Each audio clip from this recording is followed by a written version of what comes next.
We are back live, ladies and gentlemen. Thank you for joining us.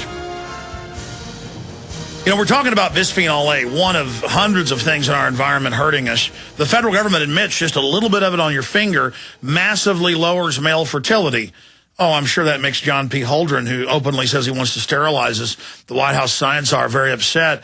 But here's medical news today. 95% of U.S. paper money tainted with bisphenol-A. And it goes on to say that it's in plastic bottles, it's locked in. So it's the microwaving and things that really releases it. But in the money, it's just like the printer ink. It comes right off on you. I mean, Dr. Mercola, does it ever end? Well, it's a challenge. I mean, there's certainly some benefits of living in an advanced industrial society, but, you know, it comes at a price. So you need to be diligent about what those risks are and minimize your exposures. Now, getting back to the question I launched right before the break, what's your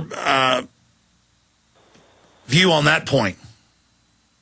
Well, some of the diseases you mentioned certainly are as a result of exposure to these toxins and environmental hazards. You know, the ones that come to mind would be some of the mercury's exposure and vaccines and the other contaminants that are vaccines, aluminum. And then, of course, the dietary influences and lack of vitamin D is massive because, you know, we're not designed to swallow vitamin D. We're designed to get it from the sun.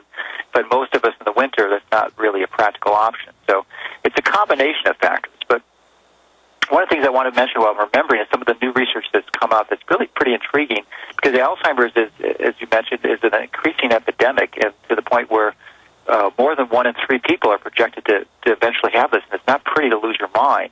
But we're finding that one of the best things to do is follow a healthy lifestyle, exercise, get your vitamin D levels up, avoid the sugar. But also, even if you have Alzheimer's, what's been found recently to be highly effective is coconut oil. And about a tablespoon a day has been shown to produce massive improvement in a number of people and really get their sanity back and their brain functioning, which is really quite extraordinary to consider how simple food like this can have such a powerful benefit. Well, I mean, isn't food really the original medicine? I mean, it's what we're designed to eat. Well, but there seems to be some specific benefit to coconut with respect to how it biochemically interacts in the brain and providing sort of bypasses to some of the dysfunction that occurs in advanced degenerative brain disease. So it's particularly intriguing. I couldn't agree more. And you know, one of the good strategies you can also use, and I highly recommend people consider, would be organic vegetable juicing. You know, good 8 to 16 ounces a day of fresh organic vegetables. Not so much the fruits, but the vegetables, the green ones, with a base of celery, cucumbers, and adding some lime to decrease the bitterness of some of the dark greens like kale and collards, and really provide a whole bath of beneficial phytochemicals that will really push your body towards health. We've all got to make the commitment.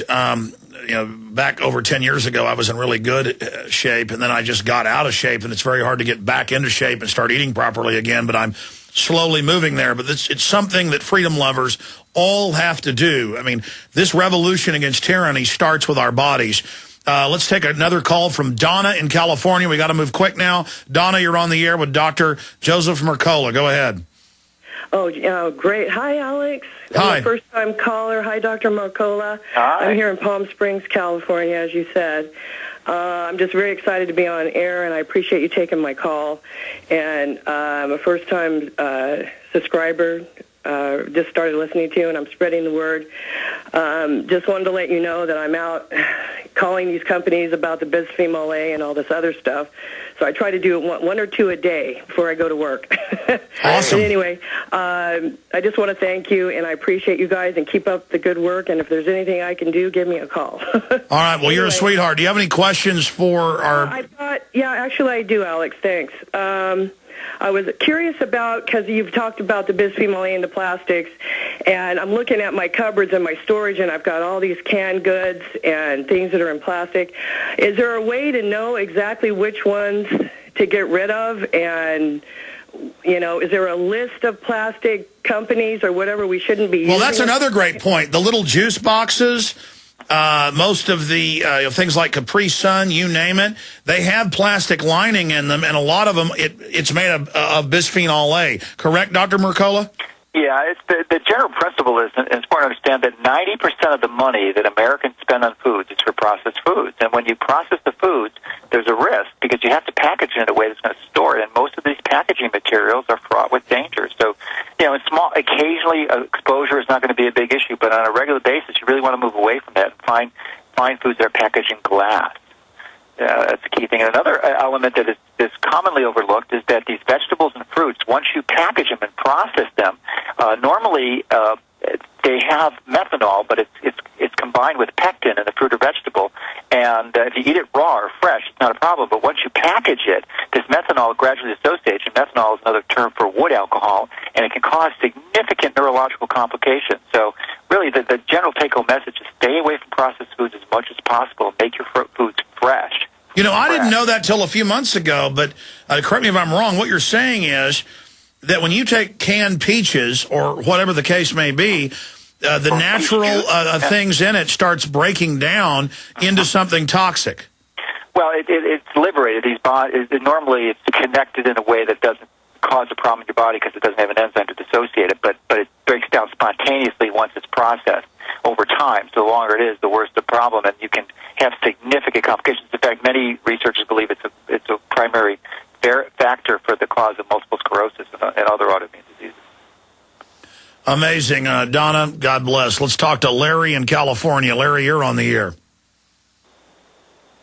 Go ahead, Larry. Hello, Alex. Hey. Hey, Alex, I'm an ex-convict there, and I'm telling you, man, quit bad-mouthing us ex-convicts here in California. All right, Larry, I appreciate your call. I know that's a prank call. I don't really talk too much about ex-convicts, but good to hear from you, Larry. Let's talk to Chris in Maryland. We don't screen our calls, folks. Chris in Maryland, you're on the air with Dr. Mercola. Hey, guys, I'm glad to get on. It's hard to get on here, but my question for your guest is that I was seriously operated on by the military, and I have a feeling that I might be a goner.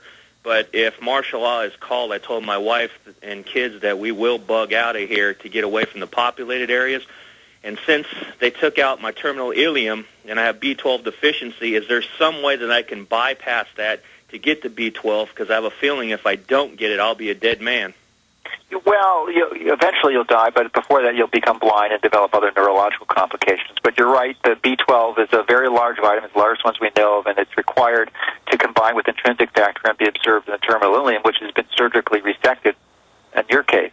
So the bypass of that is to take an injectable form of vitamin B12 once a week or so, or on our site we actually have a spray, which you just spray under your tongue that's absorbed sublingually, and it bypasses the expense and inconvenience of having to do a shot every week.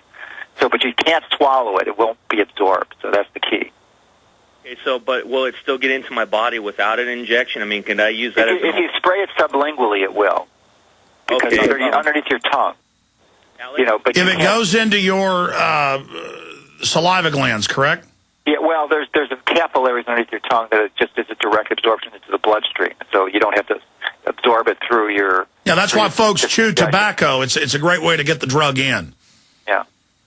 Way that you can put out the information, Alex, where I can get some of this, or some of us who have this problem? Absolutely. I just said Mercola website.com has it, and there's a lot of other products out there, so I appreciate your call. Let's go ahead now and talk to Gabriel in Mass. Gabriel, you're on the air. Hello. Yes, sir. Hey, Alex. I want to talk about GMO. Soy and corn. About 90% of everything we buy in the stores is got... You have to forgive me. I'm really nervous, okay? We're almost out of time, though. Go ahead. But everything in the stores you buy has got genetically modified soy or corn derivative or resistant. It's got pesticide-resistant bacteria in it, and it stays in our gut. Yes. And the animals that eat it, we eat these animals, and yeah. Yeah, we're in deep trouble. I appreciate your call. It is incredible. In closing, Dr. Mercola, comment on what he was saying, and then talk more about that life extension dealing with the DNA strands. Well, GMO is an issue. It's in over 90% of the corn and soy. So you really want to avoid those foods. And really, you can go to our site. We got just type that in, and Jeffrey Smith has put together a GMO-free shopping guide so that you can vote with your pocketbook and not purchase these products. And that's going to be the most powerful action you can take as a consumer to get this stuff off the market. Just don't buy it, period. It's easy to avoid. With respect to the telomere lengthening, there's life tends to end around 120. It's very, very rare to find anyone older than that, and that's because there's a basal degradation of these telomeres, these end caps on the DNA, on the chromosomes. And once you get down to about 5,000 or so, you die. It's probably the most accurate biological clock that we have. So there are things that can accelerate it, which is unhealthy lifestyles, just smoking and sugar and lack of exercise and trans fat and free radical exposures. So that will cause you to die much earlier than 120. So you want to be as healthy as you can. But even if you were the healthiest, perfectly possible lifestyle, you're still going to die at 120. So the exciting research is that they've identified this enzyme that actually can be turned on, because it's on in your reproductive cells, but it's not in all our body or somatic cells.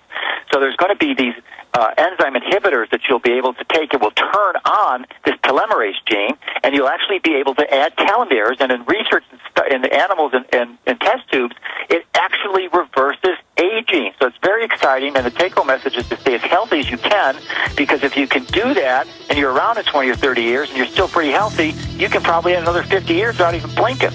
Unbelievable. You know what? I don't want to twist your arm, but do 5 more minutes with us on other life extension developments. And they also have the diets they put rats on, as you know, that double their life expectancy. Let's talk about those diets when we come back.